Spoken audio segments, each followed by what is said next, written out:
He's Tony George. I'm Scott Spreitzer. We are DocSports.com, and this is 8 and 8. We're going to get to 8 football plays, 4 from college and 4 from the NFL from a point spread perspective. Tony, what do you say? Let's kick it off with Oklahoma State at Texas. Texas laying 5.5, total 60.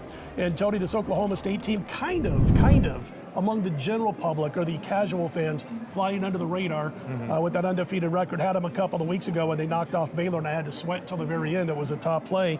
But in this particular game, they're heading to Austin. They're catching Texas off of blowing that big lead against the Oklahoma Sooners. Your thoughts? Do they get over that? Are you leaning towards Oklahoma State and their great running back Warren, or do you think Texas bounces right back? Well, I'll tell you what, this is the last game Sarkisian wanted to see after that loss to Oklahoma, complete meltdown. And this is something I never thought I'd say on a video podcast or a television show or anything in media. Texas has the 107th ranked defense in the country. That is, and by the way, I never thought I'd say this either, Scott. Oklahoma State's got the 19th ranked defense in the country.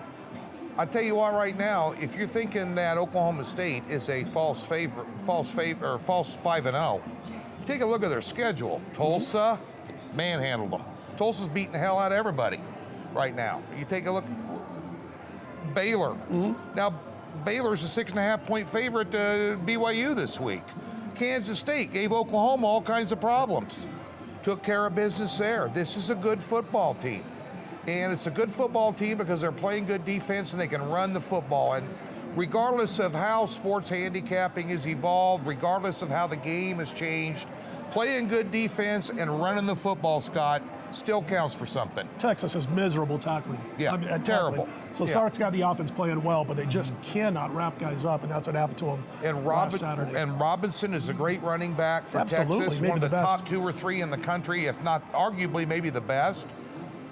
Oklahoma State defense, 11th against the run. Give me the 5.5 points. I like it. And this total is 60, by the way. That may be a little high as well. So kind of the twofer from Tony right here on this game. And speaking of some good football being played right now, Iowa playing some great football. Number 2 in the country, Scott, taking on Purdue at home, 11.5, total 43. I've never seen that I can recall in my 30 years, a number 2 ranked team in the country with the number 119th ranked offense, Scott. Your thoughts on this game off that big game against Penn State last week? This is Kirk Ferentz football. I mean, game manage, all that kind of stuff, play well on defense, don't make mistakes, watch the other team, your opponent, make massive mistakes, key mistakes, and feast off of them. And that's what the Iowa Hawkeyes have done. He's channeling Hayden Fry. Yes, he is. He's channeling Hayden Fry. A nice blast from the past. I got to tell you real quickly something that I saw that was posted by Ralph Russo, an AP sports writer who was digging this up. And I'm going to read it to you because this is kind of alarming when you talk about a team that's ranked in the top 5 in college football. Iowa is tied for the 4th most points the 4th most punts in college football. Tied for 4th most. They have 40 punts in 6 games, almost 7 punts per contest. Guess who the other teams are in the top 10? New Mexico State, Vanderbilt, New Mexico, Southern Miss, UConn, Illinois, Arkansas State, FIU, Middle Tennessee. Those other 9 teams have a combined record of 12 and 45. They've won 12 of 57 games. So here comes Iowa averaging 7 punts per game, and they're number 2 in the country, and they're undefeated through 6 games. Listen, I didn't have the game last week against Penn State, but I watched it very closely, took notes. That's Penn State's game to win if Sean Clifford doesn't get hurt. Once he got hurt, that was it. Agree. Penn State couldn't do anything offensively. This particular week, I know the Hawkeyes have some revenge, Tony, but that's an awful lot of points. I lean towards Purdue, plus the points, getting 11.5 in that one. SEC action. They finally lost. Alabama, they do it once every couple of decades where they hang it out. But they're at Mississippi State this week looking to bounce back from Texas A&M's win. Alabama laying 17, 57.5 on that total. I will say this about Bama, Tony. They did outgain A&M 522 to 379, but in 2 red zone trips, in fact, 2 first downs and goal inside the 5, they came away with just 3 points. Yeah, they've shored that up this week here against Mississippi State. Now Mike Leach is involved here. Whenever Mike Leach is involved, he's always due for one massive upset every year, and then he stinks up the joint. This isn't going to be the massive upset. At Texas A&M, obviously surprised at that final score. But, you know, between the 20s, Alabama up and down the field. What's interesting about this game is they're laying 17 points here. and they're going to have their ears pinned back. They're going to be in a bad mood, and they're not going to let up off the throttle if they get going. Since 2014, Mississippi State has only scored over 7 points against Alabama once. I don't know what it's going to be. They're scoring 27 points per game this year. Alabama's scoring 44. That more than covers this spread with a pissed-off Alabama team.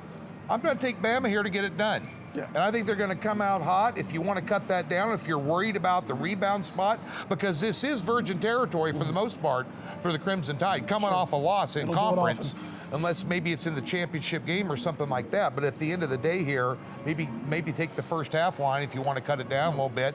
Going to lay about 9 instead of 17, but I think Bama puts them away here. Scott, speaking of some SEC action, Lane Kiffin and his Ole Miss team headed into Knoxville, take on Tennessee here. Tennessee catching 3 at home. The total, 82.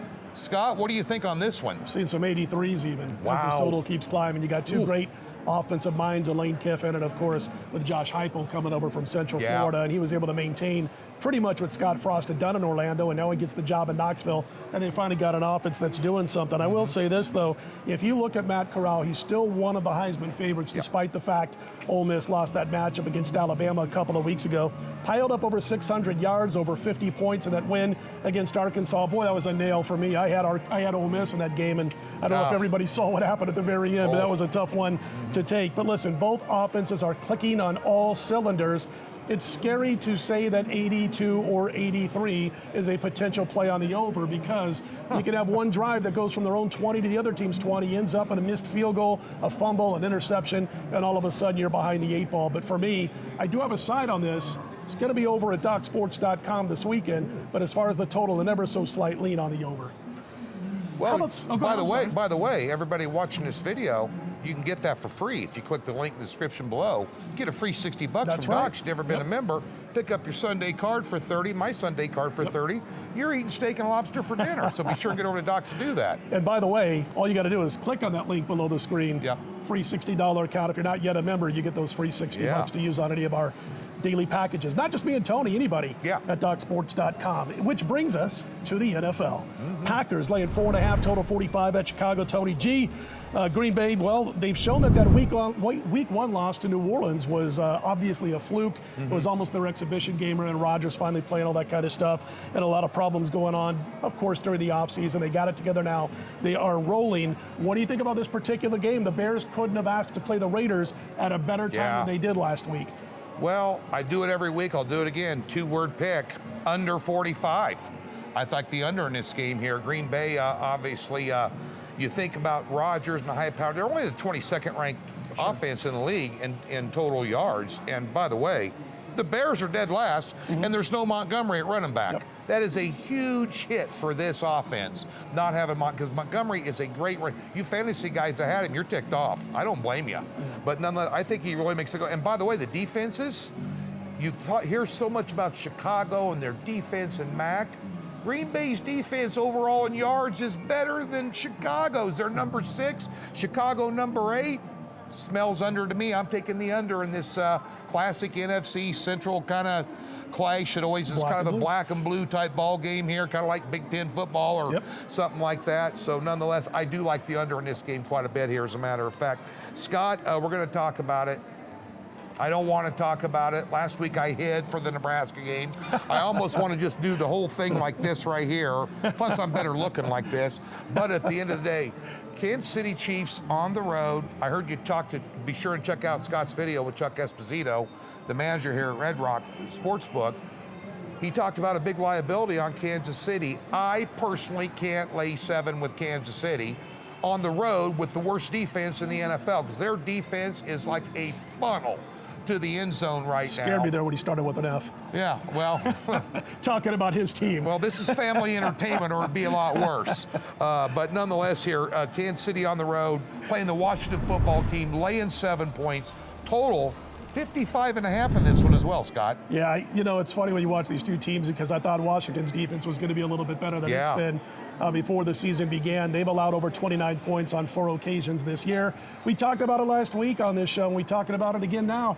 Kansas City now going back to the Super Bowl have played, 6 games now where they've allowed over 32 points per game. The defense is missing coverage. I mean, I was blown away a little bit on that game against Buffalo. Yeah. Not that they lost the game, but the fact that their corners were so far off the wide receivers at times in that game in crucial situations and on crucial downs. And as Chuck Esposito told us, they got hammered with Buffalo money here at the Station Casino. So they were on the losing side rooting for Mahomes. Plus, they can't tackle in the secondary. Swords is terrible. Offensive line's not playing well. They had 5 new starters at the beginning of the season, and guess what? They've now got 11 turnovers, and Mahomes has thrown 6 picks, Tony. Unbelievable. I'll tell you what, though, doesn't it feel like, Tony, the teaser action here? You're going to see a whole lot of Kansas City teaser cards coming in this week as people tease them down to a point or pick them, whether they play a 6 or 7 point teaser. Or you tease Washington up. That might even, and when Kansas City's playing, that might even be safer. It might be. I mean, when you do the math, it comes down to teasing down, from a 7 or whatever. Yeah. But I think KC is going to be one of those teams where the folks are teasing them down, no doubt about it. Chargers at Ravens. Ravens laying 352, and I'm glad we're talking about this game. Going to throw it to you here in a second because I've been wanting to talk about this here on this video, and I've been talking about this for about 10 years now, and it's still a myth that's out there, and people keep just building on that myth and building on that myth. West Coast teams playing on the East Coast is one of the biggest myths you're going to see in the NFL when it comes to people automatically jumping on that East Coast team. The West Coast over the last 30 years is a little above 500 against the spread, little below 500 as far as the straight up numbers are concerned. And when those West Coast teams are on the East Coast for a second straight week, they actually hit about 70% of the time. It's all baked into the number. It's one of the biggest myths in sports betting, no matter what the sport is. But I did want to point that out. If you like the Ravens this week, there's a lot to like. But the bottom line is, don't do it because of that myth. West Coast can't win on the East Coast, Tony. Yeah, and San Diego / LA Chargers, I'm old school. They lay claim to the AFC West. You know what? They're good at everything. They're great at some things, but they're good at everything. The quarterback is unbelievable. I think they're the better team in this ball game. I really do. I think Baltimore's obviously Jackson, over 400 yards throwing the ball, about 80% completion rate on Monday night. But then again, it was the Colts. This is going to be the best defense they've seen all year. Also, I just don't buy into Baltimore yet, even with their record. They're not running the ball well. They still give up a lot of big plays. They haven't beat anybody really, the win over Kansas City. Oh, okay, well, Kansas City had 32 points against them. But at the end of the day here, you mentioned the word a minute ago. You tie it in with the teaser in the other game. Because I'm going to take San Diego Chargers, I'm going to put them in a 2-team 6-point teaser. Yeah. Or I'm saying San Diego. Come on, I got Dan Fouts at quarterback. Who do I got at tight end? Well, I was going to put Chuck Muncie at running back. But Chuck Muncie, Gates at tight end. We're making this up as we go along. But I do like the LA Chargers in a teaser here. And an outright win would not surprise me. And maybe even sprinkle a little bit on the money line. I'll tell you what, I'm big on the Chargers, dude. I think they're a great team. I think Lamar's ready to go to the next level. Yeah. I really do. I think he's got a great tight end, obviously, a couple of decent receivers. They've got a Super Bowl winning coach. The thing that bothers me about Baltimore, I don't know if anybody else on the football team is capable of taking that next step. But with Lamar Jackson as your leader, I think he's at that level. And you look at the AFC, there's nobody there besides really Buffalo, maybe Cleveland in that next tier, maybe KC gets it together. But as Esposito was saying, they've got power rated 5 NFC teams in the top 6 in football. So there you go. Well, the other thing too is when you look at the numbers for Monday Night Football, and the last thing that the general public saw, bear in mind that was a makeshift secondary for the Colts. They were going to the bench. Did you play DB in high school? Come on in, play this one. So just bear that in mind. Last one on the slate of 8 here on the 8-8 for Docs. The Cardinals at the Browns. The Cardinals unbeaten. They haven't cracked the cork down in Miami yet. Taking on a Browns team that really kind of grabbed defeat from the jaws of victory. with the help of my only loss to the NFL last week, that pass interference call at the end of the game on them was a joke, but guess what? It counts. They have the loss, but they're back at home. The Cardinals have not seen a team that can run the ball like this all year long, Scott, and probably not as physical team as this one here at the Browns. But the Browns are a little banged up this week. Your thoughts on this one? I think this is one of the marquee games of the weekend. First of all, a great week last week. Oh, excellent. thank you. Good stuff, and that wasn't easy to do last week, Whoa. no doubt about it. The Cardinals at the Browns. Yeah, you're right. When I'm looking at this game, you know what the Cardinals have in common with the other three top offenses in the NFL, and I'm stealing a little bit from Joel Klatt here, but he talked about the fact that each one of those top four offenses that look ready to go deep into the playoffs have three top shelf, top-notch, talented wide receivers, Yeah. and a lot of other teams don't. They might have a great running back, they might have a great quarterback, but these teams that are piling up the points right now have great receivers. And Yeah. you mentioned, you might have a number one corner, a really good all-pro type corner who can cover the number one receiver. Maybe your number two can kind of hang with the number two receiver, but your third man in the backfield, in the defensive backfield, cannot cover a third, almost elite level Right. wide receiver, and that's where teams like the Cardinals are doing well. Now, last week I was right about San Francisco's defense. I was wrong about the offense. Yeah. Had San Francisco, they lose 17-10. They had their chances. Should have won Trey that Lance game. at the goal line, comes up short on fourth down. Credit goes out to the Cardinal defense. But anyway, having said that, I think in this particular game, you're talking about a Browns team with only 2 losses at KC, at the Chargers. Yep. It's a tough spot for Arizona in this one, and I lean towards the Cleveland Browns, Tony.